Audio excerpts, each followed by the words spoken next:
You may have heard over the past several days, while we've been taking a break from Timcast, that the Pentagon had a little bit of an accounting error, which resulted in an extra $6.2 billion for Ukrainian military aid. You know, I really wish that every now and again, one of these accounting errors could result in the American people getting tax cuts or money being returned back to us. But it's kind of fascinating how these mistakes seem to happen in one direction. So the Pentagon said Tuesday that they overestimated the value of weapons sent to Ukraine by $6.2 billion over the past 2 years.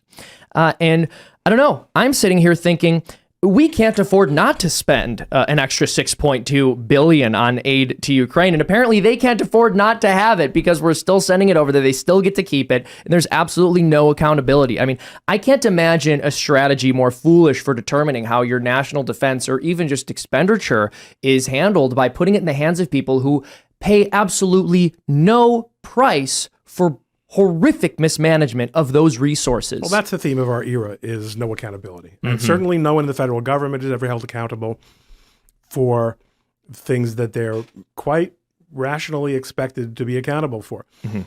I was saying before the show, as we were talking about this, that I'm surprised the Pentagon even bothered coming up with this story. Yeah. Since when do they even care? Since when do they need an excuse? Usually they just say, we just decided to send some more. Well, they've failed their last 5 consecutive audits. I mean, the yet Pentagon, they're still in business. Yeah, exactly. Can you imagine? Let me ask you this. As a legal expert, are you aware of any large corporations that have failed 5 consecutive audits and just been fine, business as usual?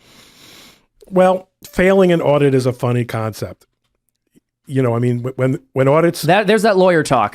When audits, when questions are raised by audits, boards of directors have responsibilities to follow up on those. Mm-hmm. And they have a fiduciary obligation mm-hmm. to shareholders to make sure that problems are addressed. So you're asking the right question. The problem with government is that it is not only a word for people doing stuff together. Yeah, that's right. That's what government means. It's just when we get together. And it's not even just a word for... Remember when we all got together and accidentally gave Ukraine an extra $6.2 billion? When we all just got together and did that? That's what government is. What I'm kind of wondering here is, one of the things I've kind of heard recently was that a lot of the stuff that was sent to Ukraine, it was actually... The military was kind of happy to get rid of it. A lot of it was outdated stuff, and you know, it gives them an excuse to replace those things with new and better stuff. And maybe it's like a clearance sale, but for military. Exactly. Right. Got to get rid of it. Yeah. Got to get rid of it by shooting it at, or we're not shooting it. Of course, we're not shooting it. Mm-hmm. These people are shooting it to salvage their independence and their pride. I did not mean pride. This story... Different pride. But you did say this story reminds me, I don't know if it's a meme or whatever, I saw on Twitter of like, it comes up every tax season where it's like, the government, you owe me money, me. Okay, how much? We can't tell you. That's right. Is it this much? No, to jail. Like, yeah, exactly. This doesn't make any sense to me because the government gets to be like, let's stick a we pin misplaced $6 billion. Stick a pin in that, in that conversation, because I think we will be coming back to it tonight again also. Mm-hmm. I wonder if it's an inflationary thing. Like they gave technology over, which 2 years ago when they signed the paperwork, it's yours, was worth $6.2 billion less, and today they're like, oh, well, the value's now. Or if they're just priming people. Can you imagine a business? Imagine Amazon calls you up and says, "Remember when you bought $40 worth of underwear?" Yeah, right. It was 60. Crazy mistake. Or just claiming that it was worth 60 after they sold it to me for 40. Right. Well, or if what they're doing is priming us for another announcement that they gave a $40 billion of an accounting error. See, for me, it's like, why? It's the federal government, right? If they had just been like, and then we decided to give them $6.2 billion more, they would have done that. To me, this means they knew that they were going to get caught for some reason. Like, they only admitted it and got out in front of the story. The government does not do things afterwards. Well, like you said, Shane, what would have happened? Exactly. Oh no, we failed. You caught me.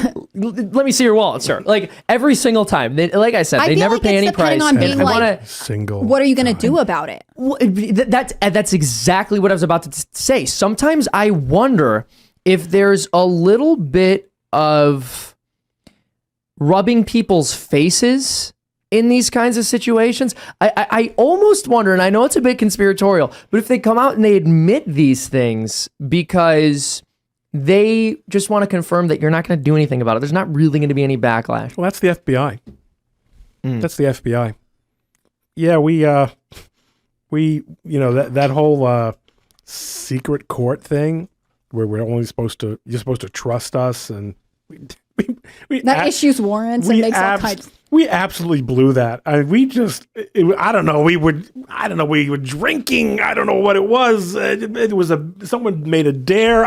But we took a lot of stuff, a lot of secret, confidential stuff that we shouldn't have taken. But whatever, right?